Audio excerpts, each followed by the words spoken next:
நினைப்பதை நடத்தி வைக்கும் திருவலஞ்சுழி. ஸ்வேதவிநாயகர். சுவாமிமலைக்கு அருகில் கும்பகோணத்தில் இருந்து 4 கிலோமீட்டர் தொலைவில் திருவலஞ்சுழி கிராமத்தில் ஸ்வேத விநாயகர் கோயில் வெள்ளை விநாயகர் உள்ளது. அம்பாள் பிருகந்நாயகியுடன் கூடிய கபர்த்தீஸ்வரர் மூலஸ்தானம். மூலவர் கபர்த்தீஸ்வரர் என்றாலும் இங்கு ஸ்வேத விநாயகர் எனப்படும் விநாயகருக்கு முக்கியத்துவம் உண்டு. புராணங்களின்படி காவியங்கள் இந்தியாவில் விநாயகருக்கு முக்கியமான 10 உறைவிடங்கள் உள்ளன. ஸ்வேதா விக்னேசபுரம், மயூரேசபுரம், ராஜா சாதனம், கந்தகிபுரம், சித்தாசிரமம், பவுமாபுரம், மணிபுரம், காசி வாரணாசி, சிந்தாமணிபுரம், பிரயாகை. புராணத்தில் ஸ்வேத விக்னேசபுரம் என்று அழைக்கப்படும் திருவலஞ்சுழி தமிழ்நாட்டிலும் மற்ற 9 வட இந்தியாவில் மகாராஷ்டிரா மற்றும் உத்தரப்பிரதேசத்திலும் உள்ளது.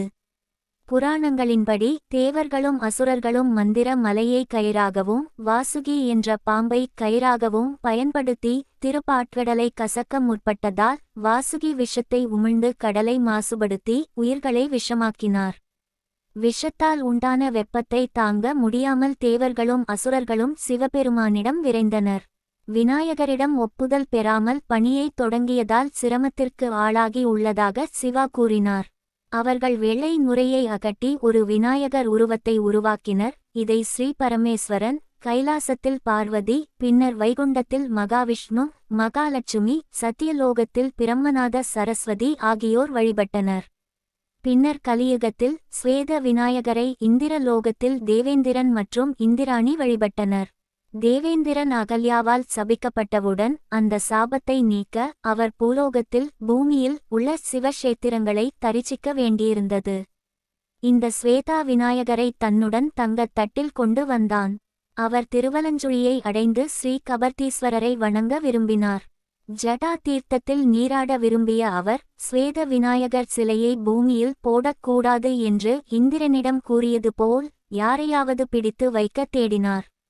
ஸ்ரீ கபர்த்தீஸ்வரர் ஒரு சிறுவனாகத் தோன்றி இந்திரனை 3 முறை அழைப்பதாகவும் தோன்றவில்லை என்றால் அவர் சிலையை கீழே வைத்திருப்பதாகவும் நிபந்தனையின் பேரில் அவருக்கு பிடிக்க முன்வந்தார். இந்திரன் சம்மதித்து நீராடச் சென்றான். உடனே கபர்த்தீஸ்வர் ஒரு சிறுவன் வேடத்தில் இந்திரன் என்று 3 முறை அழைத்தார். இந்திரன் அதை கேட்கவில்லை. அவர் சிலையை தனது கருவறைக்கு அருகில் உயர்த்தப்பட்ட மேடையில் வைத்தார். இந்திரன் திரும்பி வந்தபோது அவனால் சிறுவனை பார்க்கவோ அல்லது சிலையை அகற்றவோ முடியவில்லை. பல பயனற்ற முயற்சிகளுக்குப் பிறகு அவர் கைவிட்டார். இறுதியாக விஸ்வகர்மாவை அழைத்தார் மற்றும் உள்ளார்ந்த கலையுடன் ஒரு அழகான இந்திர விமானத்தை கட்டினார். இதனால் அவர் தனது வெள்ளை யானைகளுடன் அதை மீண்டும் இந்திரலோகத்திற்கு இழுக்க முடியும். அப்போது சொர்க்கத்தில் இருந்து ஒரு குரல் இந்திரன் சிலையை அகற்ற வேண்டாம் என்று கேட்டது. மேலும் ஸ்வேத விநாயகர் இந்த புண்ணிய ஸ்தலத்தில் தங்கி மனித இனத்தை காத்து பக்தர்களின் விருப்பங்களை நிறைவேற்றுவார்.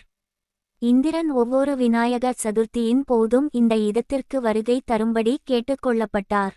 இது ஒவ்வொரு நாளும் பூஜை செய்வதற்கு சமமானதாகும்.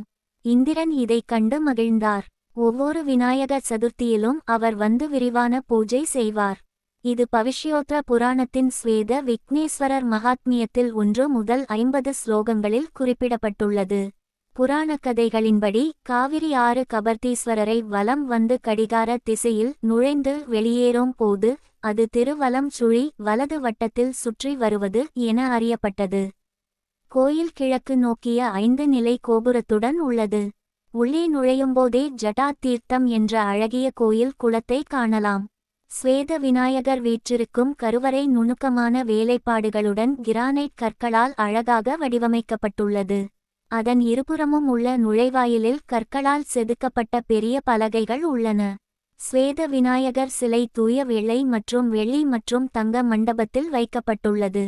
தெய்வத்திற்கு அபிஷேகம் அல்லது பூக்கள் வழங்கப்படுவதில்லை. ஏனெனில் சிலை இறைச்சி போன்ற மென்மையான வெள்ளை நுரையால் ஆனது. ஒவ்வொரு அலங்காரமும் சிறப்பும் சுற்றியுள்ள பிரேம்களுக்கு மட்டுமே. ஒரே பிரசாதம் பச்சை கற்பூரம். இது நன்றாக நசுக்கப்பட்டு சிலையின் மீது தெளிக்கப்படுகிறது. 4 தூண்கள் மற்றும் 111 துளைகள் கொண்ட அழகாக செதுக்கப்பட்ட ஸ்வேத விநாயகரின் முன் உள்ள கல் பலகை கருங்கல் பாலகனி கல் ஜன்னல் என்று அழைக்கப்படுகிறது. இது எழுதும் எல்லைக்கு அப்பாற்பட்ட பல மத மற்றும் ஆன்மீக அர்த்தங்களை கொண்டுள்ளது. காஞ்சி மகா சுவாமிகள் இந்த கோயிலுக்குச் செல்லும் போதெல்லாம் இந்த கருங்கல் பாலகனியின் அருகில் அமர்ந்து ஒவ்வொரு முறையும் அதன் அழகை ரசிப்பதாக கூறப்படுகிறது. கருவறைக்கு அடுத்துள்ள மண்டபம் காயத்திரி மண்டபம் என்று அழைக்கப்படுகிறது. இதில் 24 அழகிய செதுக்கப்பட்ட தூண்கள் சிக்கலான வடிவமைப்புகளுடன் காயத்திரி மந்திரத்தின் 24 அக்ஷரங்களை சித்தரிக்கிறது. இம்மண்டபத்தில் அமர்ந்து விநாயகர் காயத்திரி மந்திரத்தை ஜபிப்பதன் மூலம் வாழ்க்கையில் ஏற்படும் அனைத்து கஷ்டங்களிலிருந்தும் விடுபடுவதோடு விநாயகர் அருள்பாலிப்பார் என்பது நம்பிக்கை. மற்றொரு சுவாரஸ்யமான விஷயம் என்னவென்றால், கபர்தீஸ்வரரின் சன்னதியில் சூரியன் மற்றும் சனி ஒருவருக்கொருவர் எதிரே இருப்பதை காணலாம். இது மிகவும் அரிதானது. திருவிழாக்கள். தெய்வங்களுக்கு தினசரி பூஜைகள் ஒரு நாளைக்கு 4 முறை செய்யப்படுகிறது. மாதாந்திர சங்கடஹர சதுர்த்தி, கிருத்திகை, பிரதோஷம் கொண்டாடப்படுகிறது. விநாயகர் சதுர்த்தி 10 நாட்கள் பிரமாண்டமாக கொண்டாடப்படுகிறது. விநாயகர் சதுர்த்தி விழாக்களில் இந்திரன் கூட பங்கேற்பதாக ஐதீகம். கோவில் நேரங்கள் இது பொதுவாக காலை 5 மணி முதல் நண்பகல் 12 மணி வரை மற்றும் மாலை 4:30 முதல் இரவு காலை 8 மணி வரை திறந்திருக்கும். எப்படி அடைவது? கும்பகோணத்தில் இருந்து 4 கிலோமீட்டர் தொலைவில் இக்கோயில் அமைந்துள்ளது. கும்பகோணத்திலிருந்து ஏராளமான உள்ளூர் பேருந்துகள், வண்டிகள் மற்றும் ஆட்டோ ரிக்ஷாக்கள் உள்ளன.